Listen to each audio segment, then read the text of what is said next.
it's Lorna Wagner from Maritime UK, and I'm joined this morning by Andrew and by Chris, who are going to share with us information about a really interesting new apprenticeship that is being launched and is a collaboration between their two organisations. So I think what I'll do is hand over to Chris. Chris, could you tell us who you are, who you work for, and what your involvement has been in the project so far?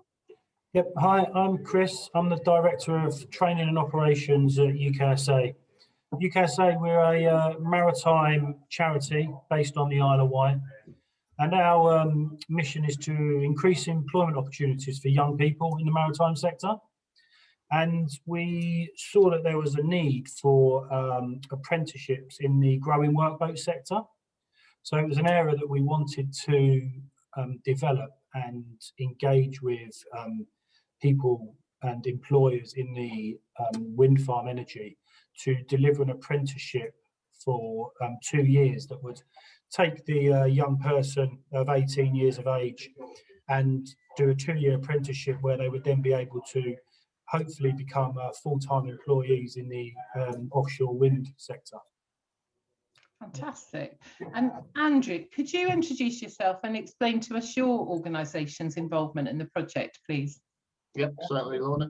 So my name's Andy. I'm the Operations Director for Seacat Services.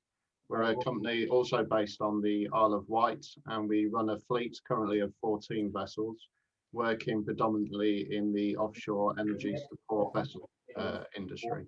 So mainly at the moment, offshore wind farms. So we assist with taking technicians, parts and cargo out to the offshore wind farms.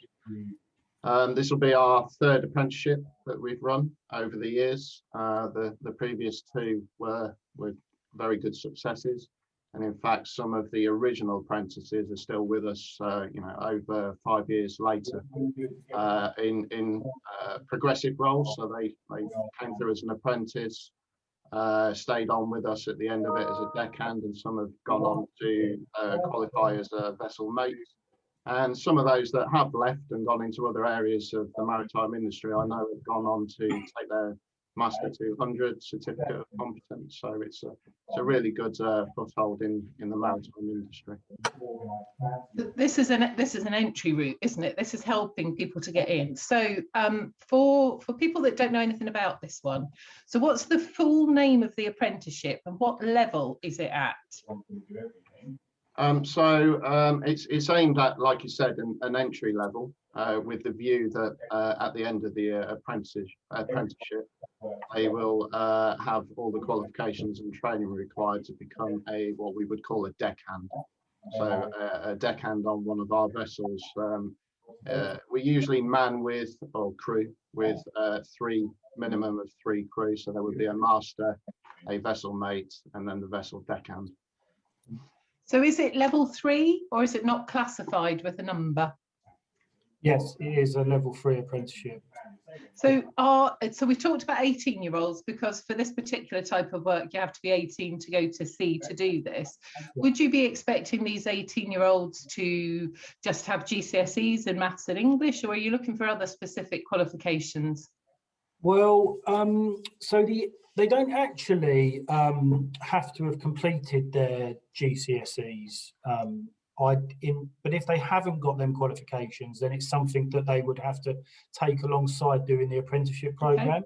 Yeah. So if they haven't got their level 2 English and maths, then they would have to retake it. But what we're doing is we are giving them the way that the program works is there'll be a selection process. So we're making sure that we're getting the right people onto the apprenticeship. So people that may be, they may have a sort of idea about maritime. They might have sailed as a kid. They might be, we're really lucky on the Isle of Wight that we're surrounded by water. So, a lot of people know about the marine industry. So once we've engaged with them and understand that they're the right people, because we want the success at the end of it as well. We want them to complete.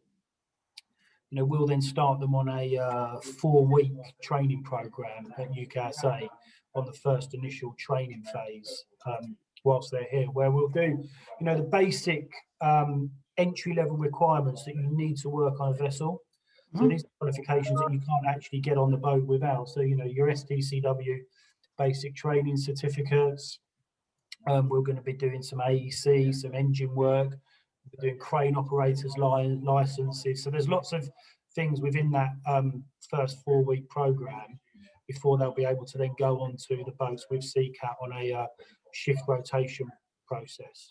We talked about that, didn't we? We talked about 3 weeks on, and I can't remember what the rest period was. Was it 3 weeks on, 3 weeks off? We operate a time for time rota, so 3 weeks on and then 3 weeks of rest away from. Okay, so a couple of other questions. Is this something where, well, how many apprentices are you anticipating you can look after in the first year? Can I ask you a couple of questions? Have they all got to be able to come to the Isle of Wight, or is it something that you're rolling out nationally? Okay, well, for this first one that we're running now, we want to take 12 young people, and ideally the first option is that they are from the Isle of Wight. Okay. So this will open up opportunities for young people on the island. However, the bigger picture, yes, is that we want this apprenticeship to be available to everybody nationally, but there is, you know, Seacat can only take a certain amount of people on the apprenticeship, so we would be looking for other providers who would be interested in running workboat apprenticeships to work with UKSA as well. So yeah, this one at the minute we're trying to attract island young people, but the plan is to roll it nationally. Yeah. So it's live now. Is it live now? When's your planned start date? So the planned start date is April, and we are selecting and interviewing the apprentices now, as of now. So it's launched, and yeah, people are inquiring already. Perfect. And do they apply to you, or do they apply to Seacat? How does the actual application process work? So if they go on the UKSA website, and they can apply through there, and then the interview process and selection is run jointly by UKSA and Seacat Services. Perfect. And then we're just out of time, so one final question. So I think this is a fantastic opportunity. It's lovely to see industry in this sector reacting to what's going on in terms of the green revolution, the 10-point plan and all the rest of it. And it's clearly plugging a gap to get young people prepared, or job seekers. I don't suppose they all have to be 18, but to young people and job seekers prepared to access those jobs in the industry. So I wish you the very best of luck with it. I'd be really interested in catching up with you in a few months' time and seeing how it's going. That's terrific. Yeah. Thank you very much. Thank you. Bye for now. Thank you, Lorna. Goodbye.